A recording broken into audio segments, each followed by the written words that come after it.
మీ ఇంట జరిగే ప్రతి శుభకార్యాలకు ఆఫర్లు తుమ్మిడి బ్రదర్స్ కోటగుమ్మం రాజమండ్రి. నమస్కారం. జై శ్రీరామ్. మనమందరం ఎప్పుడెప్పుడు అని ఎదురు చూస్తున్న శుభతరుణం రానే వచ్చింది. 500 సంవత్సరాల నిరీక్షణకు తెరపడింది. ఆ శ్రీరాముల వారు అయోధ్యలో ప్రతిష్ఠితం కాబోతున్నారు. జనవరి 22వ తారీఖున బాలరాముని విగ్రహ ప్రతిష్టాపన కార్యక్రమం అంగరంగ వైభవంగా జరగబోతోంది. ఈ నేపథ్యంలో అంతకంటే ముందుగానే శ్రీ రామ జన్మభూమి తీర్థక్షేత్ర ట్రస్ట్ వారు భారతదేశంలో ఉన్న ప్రతి ఒక్కరికి రాముల వారి అక్షతల్ని పంపించారు. ఇదిగో నా చేతిలో ఉన్నాయి అక్షతలు, రాముల వారి అక్షతలు. ఇప్పటికే చాలామందికి ఈ అక్షతలు అందే ఉంటాయి, కానీ ఇంకొంతమందికి అందలేదు.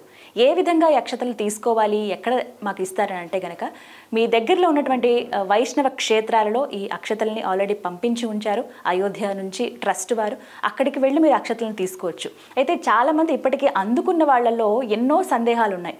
అసలు ఈ అక్షతల్ని ఏం చేయాలి, ఏ విధంగా వీటిని మేము వినియోగించాలి, కొంతమంది ఏమో బియ్యంలో కలిపితే సరిపోతుందా అంటారు, కొంతమంది ఏమో మేము వీటితో పూజ చేయాలా, ఎప్పుడు మేము మా శిరస్సు పైన ధరించాలి, ఇలా రకరకాల సందేహాలు ఉన్నాయి. ఈ నేపథ్యంలో ప్రధానంగా ట్రస్ట్ వారు కావచ్చు, అలాగే పండితులు చెబుతున్న మాట ఏంటి అనంటే, ఈ అక్షతలు ఏవైతే ఉన్నాయో సాధారణంగా మీరు పూజ చేస్తారు కదా, పూజ చేసేటప్పుడు పసుపు కుంకుమ గంధం అక్షతలతో మనం పూజను నిర్వహిస్తూ ఉంటాం. ఇందులో భాగంగా 22వ తారీఖున మీరు ఈ అక్షతలతో పూజ చేసి ఆ అక్షతల్ని ఎప్పుడైతే విగ్రహ ప్రతిష్టాపన కార్యక్రమం జరిగిపోతుందో ఆ తర్వాత ఆ అక్షతల్ని మీ శిరస్సు పైన చల్లుకోండి. ఎవరికైతే అక్షతలు రాలేదు అనుకుంటున్నారో వాళ్ళు మీ దగ్గరలో ఉన్నటువంటి వైష్ణవ ఆలయాలకు వెళ్ళి అక్షతలను తీసుకోవచ్చు. ప్రధానంగా విశ్వ హిందూ పరిషత్ వాళ్ళు, అలాగే మరికొంత మంది ఇనిషియేటివ్ తీసుకుని ఈ అక్షతల్ని అయోధ్య నుంచి తీసుకువచ్చి ఇక్కడ పంచుతున్నారు. ఆ పంచే కార్యక్రమం కూడా చాలా ఘనంగా జరుగుతోంది.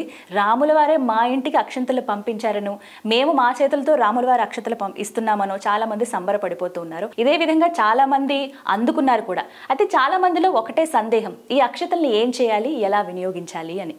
అయితే పండితులు చెబుతున్న మాట ఒక్కటే, ఎవరైతే ఈ అక్షంతలు అందుకుంటారో వారు పూజలో ఈ అక్షంతలను ఉంచండి, లేకుంటే ఈ అక్షంతలతో స్వామివారికి పూజను నిర్వహించండి.